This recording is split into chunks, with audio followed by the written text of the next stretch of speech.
Hello, people. How are you all? I hope you all are doing good. I'm still recovering. तो अभी भी मैं live नहीं ले पा रही हूँ, बट आपका पढ़ाई में लॉस नहीं हो, इसलिए मैं आपके लिए रिकॉर्डेड वीडियोस जैसे हो पा रहा है वैसे वैसे डाल पा रही हूँ। तो आज हम बात करेंगे स्ट्रेस की। कल हमने इमोशन की बात की थी, मोटिवेशन हमारा बचता है। अभी पहले मैं आपको स्ट्रेस करा देती हूँ, क्योंकि मैं ज़्यादा देर तक बोल नहीं पाऊँगी और मोटिवेशन टॉपिक थोड़ा सा लेंथी ज़्यादा है।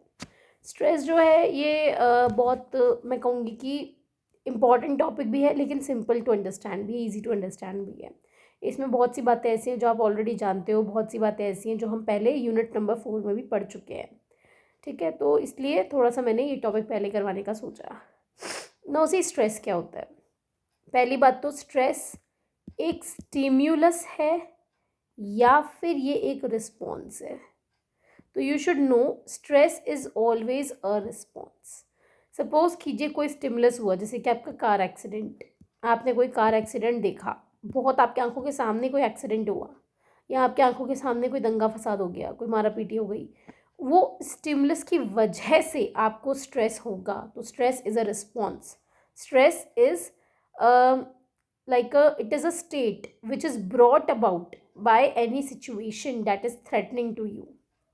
है ना, आपको टीचर ने बोला कल तुम्हारा टेस्ट है, होमवर्क पढ़ के आना।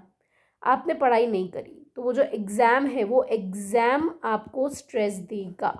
एग्ज़ाम इज़ द स्टिमुलस, और उसकी वजह से जो आपको टेंशन क्रिएट होगी या जो भी आपका रिएक्शन होगा वो स्ट्रेस कहलाएगा। तो स्ट्रेस जो है ये रिस्पॉन्स है, स्टिमुलस नहीं है। स्ट्रेसर क्या है? स्ट्रेसर वो स्टिमुलस है, उस स्टिमुलस को हमने नाम दे दिया स्ट्रेसर।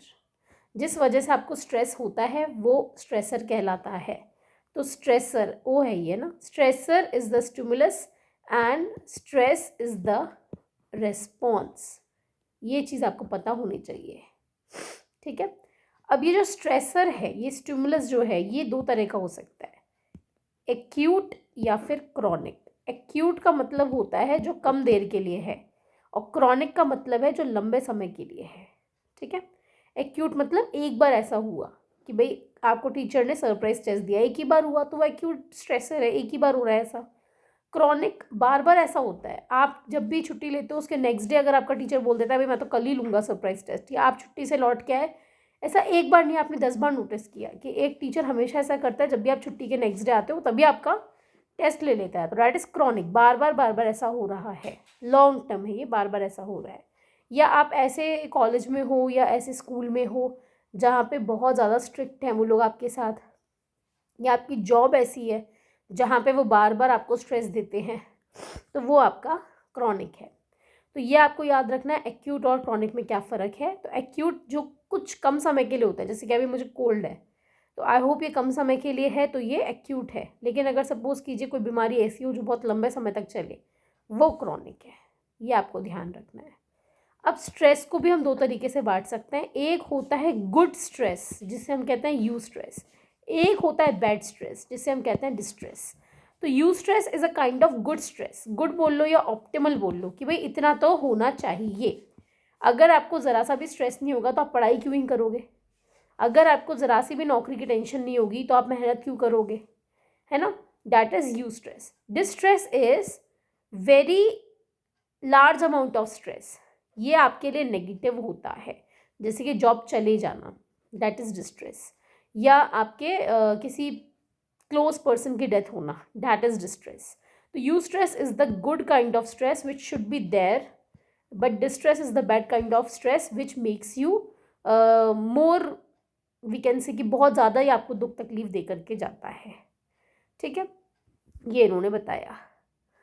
अब स्ट्रेस में और हमें क्या पढ़ना है? स्ट्रेस में कुर्ट ल्यूविन की कन्फ्लिक्ट थियरी आती है, ये मैं आपको पहले पढ़ा चुकी हूँ।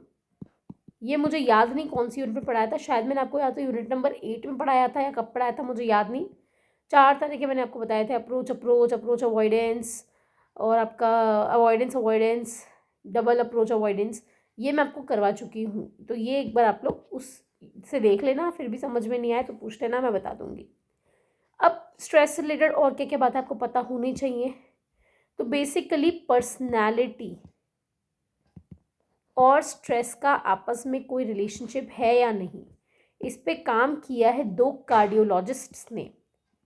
कार्डियोलॉजिस्ट जो हार्ट डिजीज़ को डायग्नोज और ट्रीट करते हैं, यह है mayor Friedman and Raymond रोजनमैन।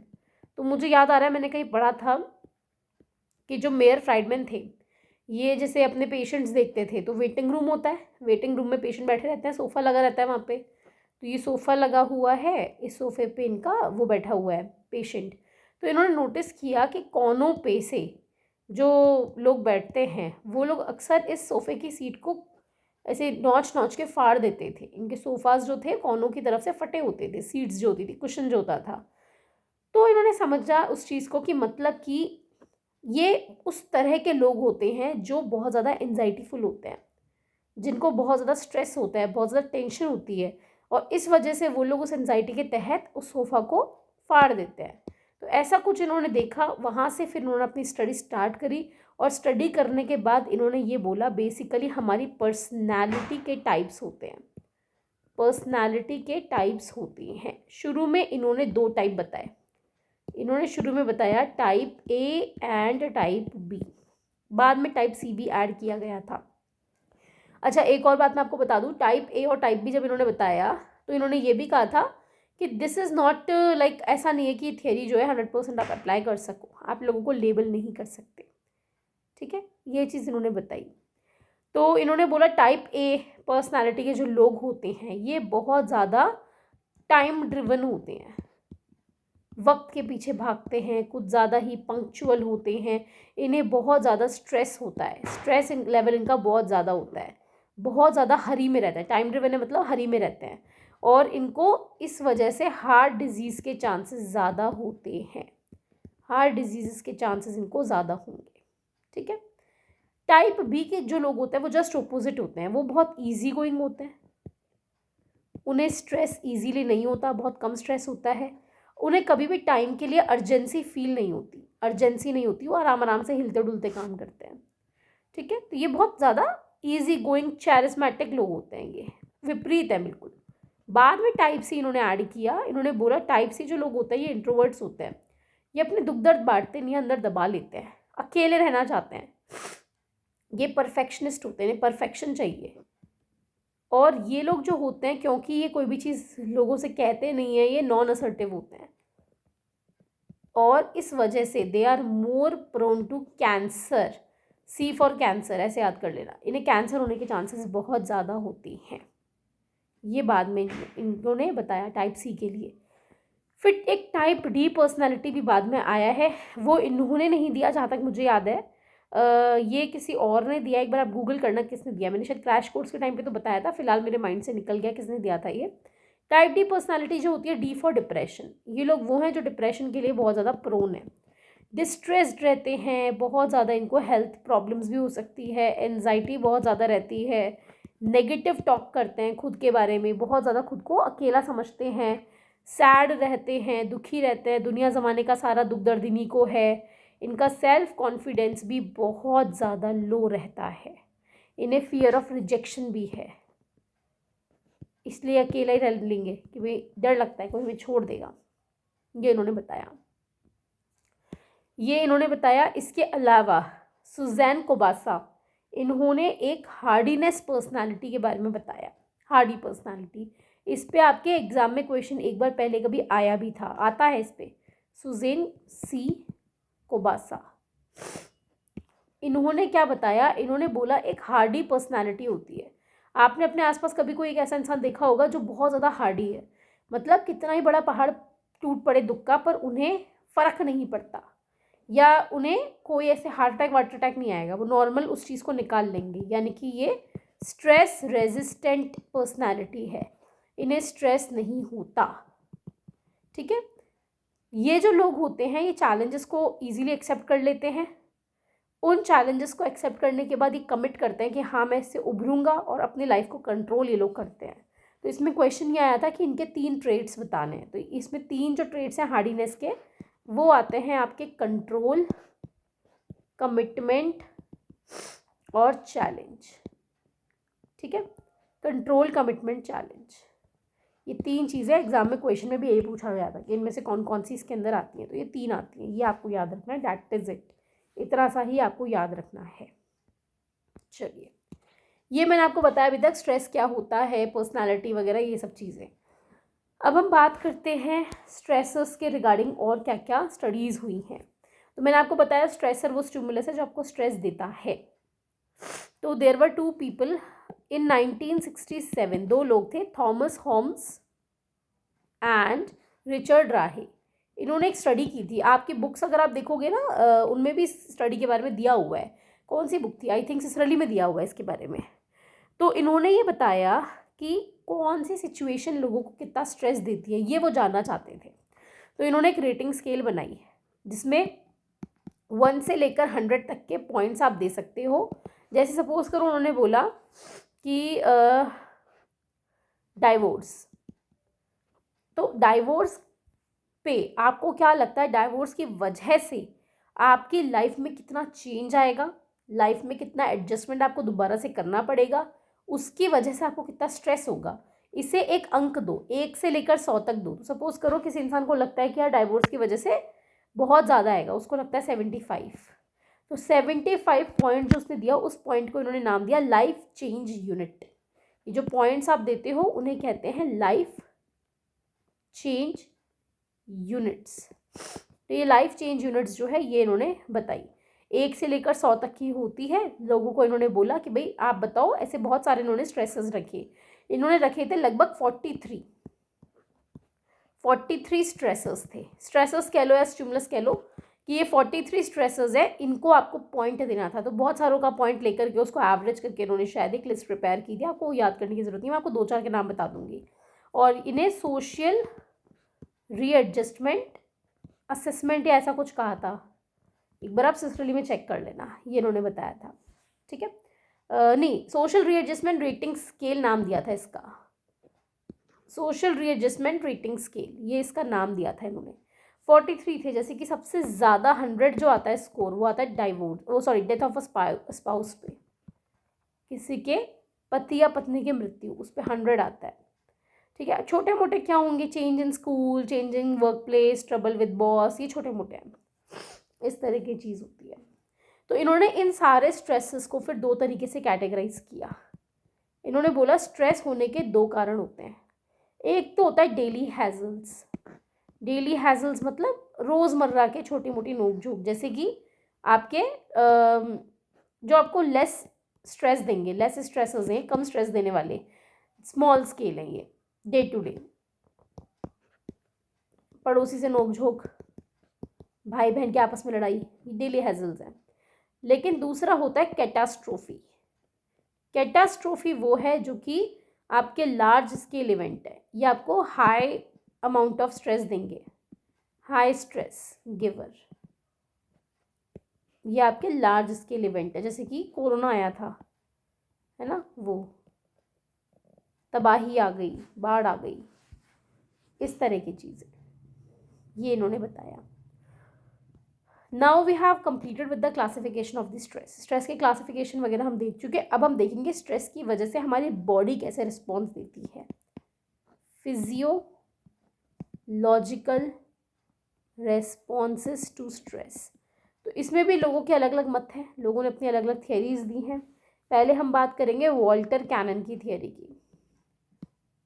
Walter cannon, इनकी जो थियरी थी, इन्होंने फाइट और फ्लाइट वाली ही बात की। इन्होंने बोला 2 तरीके हैं, बेसिकली 2 तरीके से हमारी बॉडी रिएक्ट करती है। एक होता है SAM मतलब सिंपैथेटिक एड्रीनोमेड्यूलरी पाथवे, और एक होता है HPA, ये आपका हाइपोथैलेमस पिट्यूटरी वाला जो होता है, ये इन्होंने 2 बताए। हाइपोथैलेमिक पिट्यूटरी एक्सिस, ये 2 तरीके इन्होंने बताए। मैं आपको दोनों बताऊंगी, दोनों इंपॉर्टेंट है, एग्जाम में पूछते हैं। तो देखिए, पहले हम बात करते हैं सैम वाले की। सैम मतलब सिंपैथेटिक एड्रीनोमेड्यूलरी पाथवे, इसीलिए इसको बोला सैम पाथवे। इन्होंने क्या बोला इसमें कि बेसिकली हमारा जब भी कोई स्ट्रेस आएगा तो उससे सिंपैथेटिक नर्वस सिस्टम एक्टिवेट होगा। सिंपैथेटिक नर्वस सिस्टम जब एक्टिवेट होगा तो वो हमारे एड्रीनल मेड्यूला को इम्पैक्ट करेगा। एड्रिनल मेड्यूला फिर क्या करेगा, ये एड्रिनल मेड्यूला कैटेकोलामाइंस रिलीज करेगा। ये सब पढ़े हुए हैं यूनिट नंबर 4 में। कैटेकोलामाइंस कौन कौन से, दो हैं, एपिनेफ्रिन और नॉरएपिनेफ्रिन, जो ये रिलीज करेगा। एपिनेफ्रिन या एंड नॉरएपिनेफ्रिन, इनके अदर नेम्स याद है आपको, एड्रीनलिन और नॉर एड्रीनलिन, ये दोनों को ये रिलीज करेगा। ये सिंपल सा आपका सैम वाला है, SAM, ठीक है। अब आपको क्या याद रखना है, ये जो एपिनेफ्रिन नॉर एपिनेफ्रिन है, फिर ये आपका फाइट और फ्लाइट कंट्रोल वाला पूरा सिचुएशन को ये वर्क करता है। लेकिन अगर ये लंबे समय तक एपिनेफ्रिन नॉर एपिनेफ्रिन रिलीज हो तो क्या होगा, अगर सपोज करो आपका स्ट्रेस जो है वो लॉन्ग टर्म है, तो लॉन्ग टर्म ही आपका एपिनेफ्रिन और नॉर एपिनेफ्रिन रिलीज होगा। जब ये ज़्यादा समय तक रिलीज होता है तो इसकी वजह से आपका इम्यून सिस्टम वीक होता है, इसे हम कहेंगे इम्यूनो सप्रेशन। आपका इम्यून सिस्टम बहुत ज़्यादा अफेक्ट होगा और ये आपके लिए बहुत गलत है, तो इसीलिए लॉन्ग टर्म स्ट्रेस हमें नहीं होना चाहिए। ये इन्होंने बताया। सिंपैथेटिक नर्वस सिस्टम ये थोड़ा फास्ट एक्ट करता है, ठीक है, this is the faster pathway as compared to the other one, faster one. अब मैं आपको दूसरा बताती हूँ, ये आपको सिक्वेंस याद करना है, एग्जाम में एज इट इज पूछते हैं सिक्वेंस। दूसरा है आपका HPA, हाइपोथैलेमस वाला, ठीक है। हाइपोथैलेमस वाले में क्या होगा, HPA axis, hypothalamic pituitary axis. ये जो है बेसिकली ये इसको कॉर्टिसोल पाथवे भी कहते हैं, कॉर्टिसोल पाथवे। कॉर्टिसोल हमारा स्ट्रेस हार्मोन है। तो बेसिकली जैसे कोई स्ट्रेस आएगा, सबसे पहले H मतलब हाइपोथैलेमस, हाइपोथैलेमस से काम स्टार्ट होगा। हाइपोथैलेमस क्या करेगा, ये CRF मतलब कॉर्टिकोट्रोपिन रिलीजिंग हार्मोन को एक्टिवेट करेगा, कॉर्टिकोट्रोपिन रिलीजिंग फैक्टर। फिर ये CRF क्या करेगा, ये हमारे एंटीरियर पिट्यूटरी ग्लैंड को अफेक्ट करेगा, उसको इम्पैक्ट करेगा, उसको बोलेगा कि तुम ACTH रिलीज करो। ACTH क्या है, ये है हमारा एड्रीनो कॉर्टिकोट्रोपिक हार्मोन, ठीक है। ये एड्रीनो कॉर्टिकोट्रोपिक हार्मोन जो है ये फिर हमारे एड्रीनल कॉर्टेक्स को अफेक्ट करेगा और हमारा एड्रीनल कॉर्टेक्स जो है ये बहुत सारे ग्लूकोकॉर्टिकॉइड्स रिलीज करेगा। ग्लूकोकॉर्टिकॉइड्स ये स्टीरॉइड्स होते हैं बेसिकली, इनमें से जो मेन है वो है कॉर्टिसोल। तो बेसिकली आप डायरेक्टली याद कर लो कि एड्रिनल कॉर्टेक्स फिर कॉर्टिसोल रिलीज करेगा। ये आपका HPA वाला है। हाइपोथैलेमस इसने क्या किया, एड्रिनल पिट्यूटरी ग्लैंड को स्टिमुलेट किया, उसने फिर ACTH रिलीज किया, उसने एड्रिनल कॉर्टेक्स को स्टिमुलेट किया, उसने फिर कॉर्टिसोल को रिलीज किया। कॉर्टिसोल फिर हमारे ब्लड में शुगर वगैरह इंक्रीज कर देगा, एनर्जी जो है उसको हाई कर देगा। लेकिन अगेन अगर ये भी लंबे समय तक रहा तो, लॉन्ग टर्म अगर ये रिलीज हुआ तो इसकी वजह से हमारा इम्यून सप्रेशन होगा, एक तो इम्यून सिस्टम खराब होगा और साथ में हिप्पोकैम्पल डीजनरेशन भी होगा। हिप्पोकैम्पल डीजनरेशन, हिप्पोकैम्पल जो है हिप्पोकैम्पस ये भी हमारा डीजनरेट होगा। इसीलिए इसको कॉर्टिकॉल पाथवे भी कहते हैं, क्योंकि इसमें लास्ट में कॉर्टिसोल जो है, कॉर्टिसोल पाथवे, कॉर्टिसोल जो है लास्ट में वो आता है। Cortisol is our stress hormone. ये आपको सीक्वेंस में एज इट इज याद रखना है, एग्जाम में कई बार ये आया है, ठीक है। ये मैंने आपको बताया वॉल्टर कैनन का पूरा काम, फिजियोलॉजिकल रिएक्शन जो है वॉल्टर कैनन के अकॉर्डिंग वो कैसा है। इसमें एक और थियोरी है जिस पे क्वेश्चन बहुत बार आता है, शायद लास्ट टाइम भी आया था आपके, गैस थियोरी। अब मैं आपको बताती हूँ गैस थियोरी। गैस थियोरी की फुल फॉर्म है जनरल एडप्टेशन सिंड्रोम। ये किसने दी है, ये दी है हमारे हैंस सेले ने।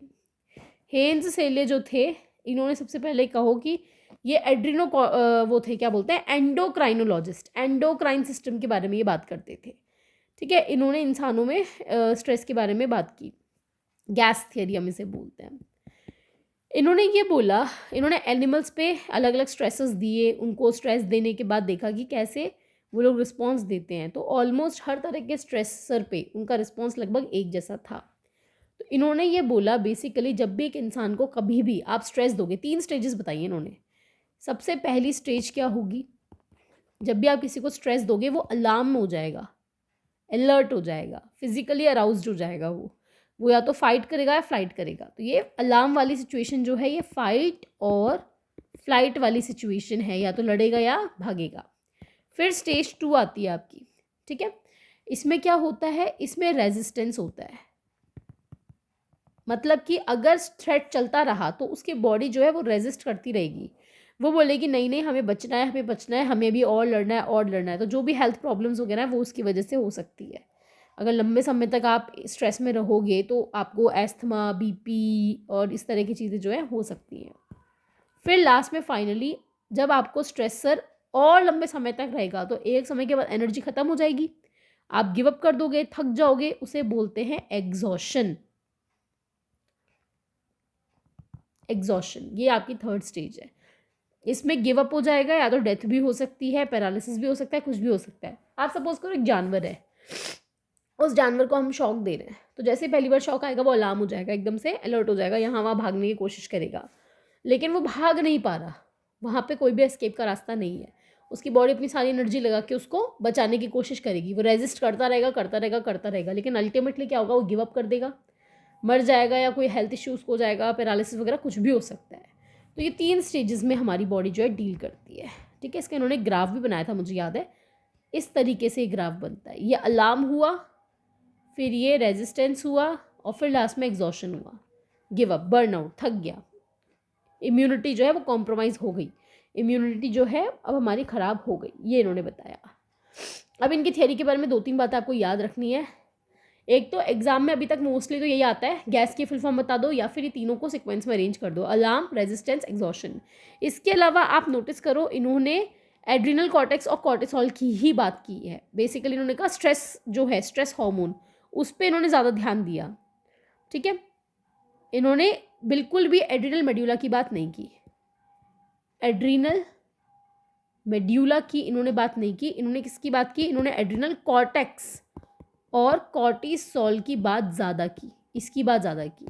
इसके अलावा एक और बात इन्होंने कहा कि अगर बहुत ज़्यादा स्ट्रेस हमें होगा तो उसकी वजह से एड्रिनल कॉर्टेक्स जो है इसका साइज़ बढ़ जाएगा, और थाइमस जो है उसका साइज़ जो है हमारा वो कम हो जाएगा। ये 2 फैक्ट्स और आप याद रख लेना, दैट इज़ इट।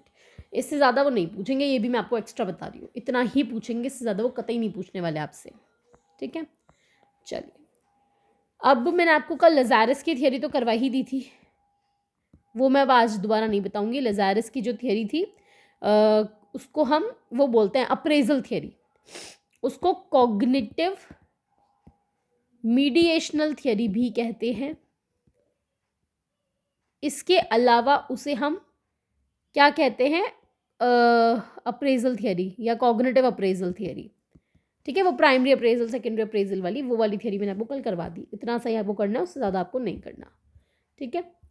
चलिए, इसके अलावा अब मैं आपको कोपिंग भी बता देती हूँ। चलो, हाउ डू वी कोप, हम किस तरीके से कोपिंग करते हैं ये भी मैं आपको बता देती हूँ। स्ट्रेस में इतना ही पूछते हैं, अब मैं आपको कोपिंग के बारे में बताती हूँ। Just a moment.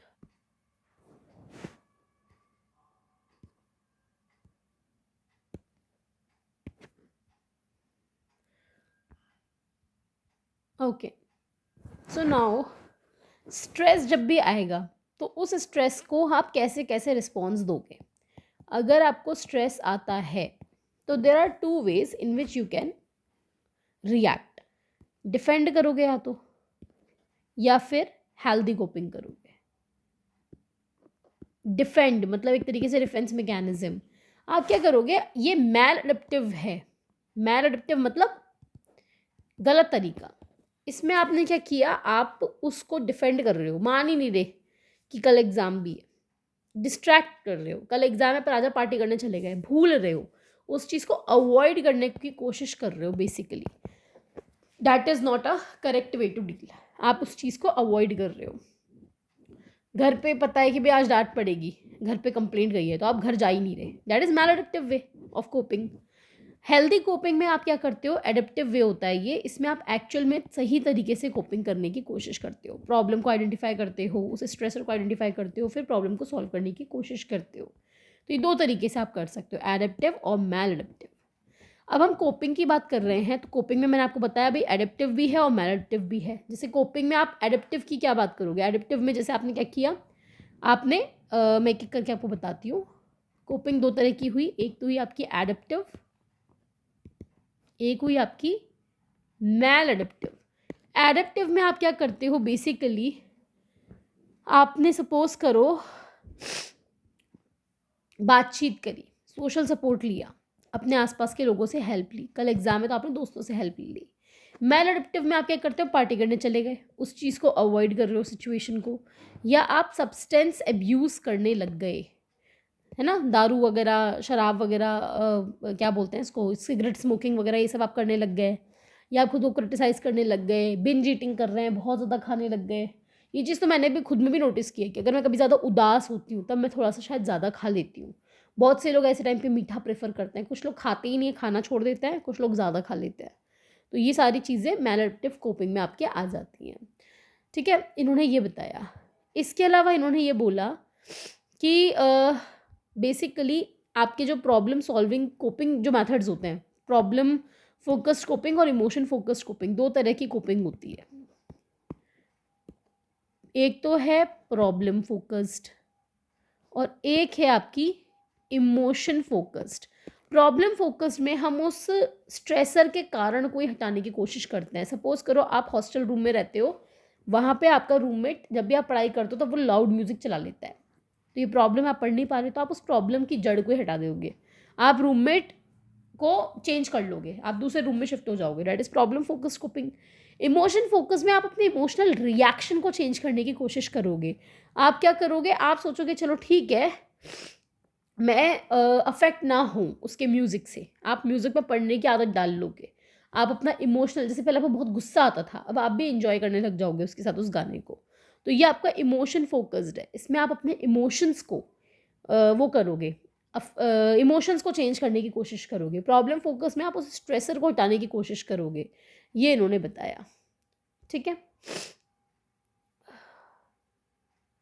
तो ये जो प्रॉब्लम फोकस्ड है ये कहीं ना कहीं एक्टिव वे है, एक्टिवली आप इस चीज़ को कर रहे हो। इमोशन फोकस में आप डायरेक्टली उस चीज़ को अटैक नहीं कर रहे, तो ये आपका पैसिव वे हुआ, या आप इमोशनल बोल लो या पैसिव वे बोल लो, ये वो है आपका प्रॉब्लम सॉल्विंग का। इसके अलावा आप और क्या क्या कर सकते हो, अगर सपोज करो कोई ट्रॉमा हुआ तो आफ्टर अ ट्रॉमेटिक इवेंट आप कर सकते हो साइकोलॉजिकल डीब्रीफिंग। जैसे कि ऐसा कई जगह होता है, अगर कोई फ्लड वगैरह इस तरह की चीज़ों से बच करके आता है तो उन लोगों को साइकोलॉजिकल डीब्रीफिंग करवाई जाती है। छोटा सा कुछ समय का उनको ट्रीटमेंट दिया जाता है जिसमें उनको बोलते हैं अपने इमोशंस को वेंट आउट कर दो, अपने जो भी इमोशंस है, जो भी दुख दर्द वगैरह है उसको बाहर निकाल दो। इसको बोलते हैं, इसका एक पर्टिकुलर टाइप है जिसको हम बोलते हैं CISD, critical incident stress debriefing. उसके बारे में आप सारी बातचीत कर दो। तो ये ग्रुप सेशंस होते हैं, ट्रॉमा सर्वाइवर जो होते हैं उनको ट्रॉमा के लगभग 72 घंटों के अंदर अंदर ये करवाया जाता है, 2 से 3 घंटे का इनको सेशंस करवाते हैं ताकि वो लोग उनसे प्रॉब्लम से निकल करके बाहर आ जाए। ठीक है, इसके अलावा और क्या क्या कर सकते हैं, ब्रीदिंग करवा लो, simple breathing, deep breathe in and out, ये आप करवा सकते हो। इसके अलावा आप क्या करवा सकते हो, आप करवा सकते हो गाइडेड इमेजरी, इमेजिनेशंस करवाते हैं। ठीक है, ये साइकोलॉजिकल टेक्निक हो गई, ये दोनों आपकी कहीं ना कहीं फिजियोलॉजिकल थी, ये वाली साइकोलॉजिकल है। इसमें आपको वो मेडिटेशनल वीडियोज़ नहीं होते, विजुलाइज करवाते हैं, ऑडियो होता है पीछे से वो बोलता रहता है और आप उसको इमेजिन करते हो, तो डिस्टर्बिंग मेमोरीज को हटा के आपकी अच्छी मेमोरीज आपके अंदर लाते हैं कि भाई आप एज्यूम करो आप एक बीच पे हो, इस तरह की चीज़ें, ठंडी हवा आ रही है, पानी की आवाज़ आ रही है, वो सारी चीज़ें। देन बायोफीडबैक, बायोफीडबैक भी आपका फिजियोलॉजिकल टेक्निक है, बॉडीली है ये बायोलॉजिकल है और ये ऑपरेंट कंडीशनिंग पे बेस्ड है।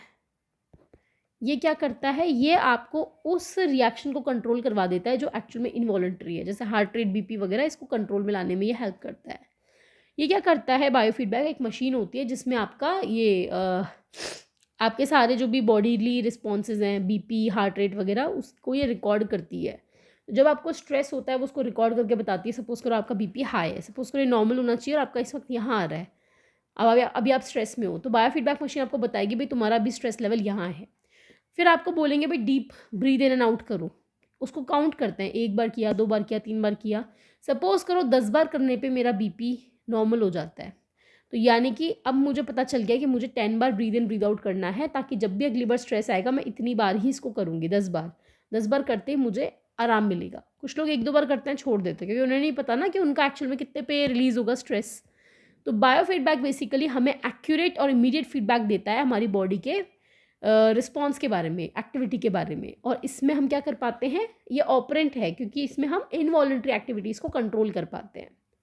इसके अलावा एक होता है आपका प्रोग्रेसिव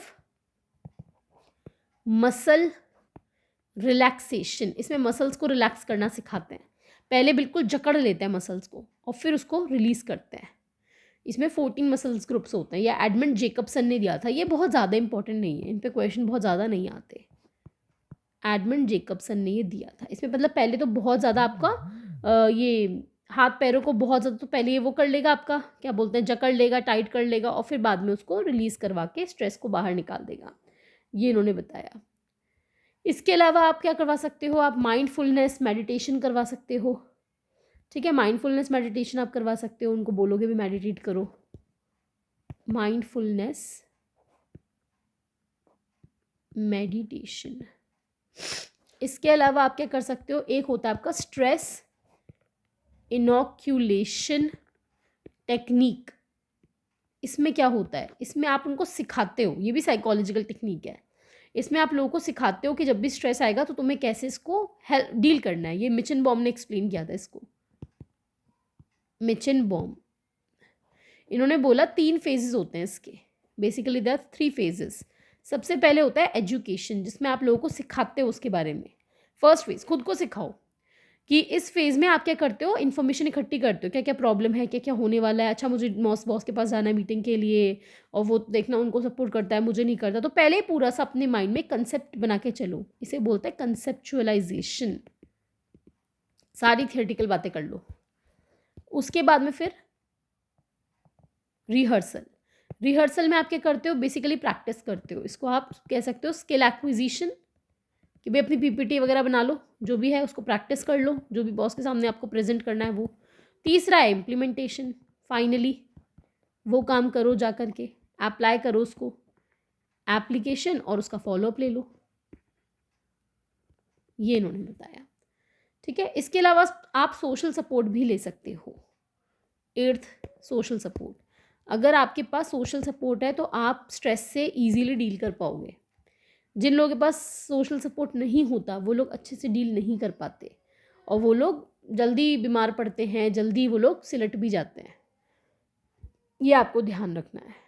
ठीक है, आई होप आपको समझ में आया होगा। अगर इसमें कोई चीज़ समझ में नहीं आए तो प्लीज़ कमेंट पे डाल देना या ग्रुप पे मैसेज डाल देना, मैं बता दूंगी। अभी मेरी तबीयत थोड़ी सी पहले से बेटर है। जब पूरी ठीक हो जाएगी तो मैं लाइव लेना वापस से स्टार्ट कर दूंगी आपके लिए। एग्ज़ाम आ रहा है तो आपको बिल्कुल भी लापरवाही नहीं बरतनी है, आपको रेगुलर पढ़ाई करनी है। ठीक है, इसीलिए मैं तबीयत ख़राब में भी जैसे तैसे होके आपके लिए वीडियो बना के डाल रही हूँ। तो प्लीज़ इसको पढ़ो, यूटिलाइज़ करो, लाइक भी करो। आप लोग लाइक नहीं कर रहे हो, बहुत कम लोग लाइक कर रहे हैं। व्यूज़ इतने सारे आ जाते हैं और लाइक 10% भी नहीं आते उसके, तो थोड़ा सा उस चीज़ को बेटर करो, है ना। चलिए, okay, bye bye, take care, good night.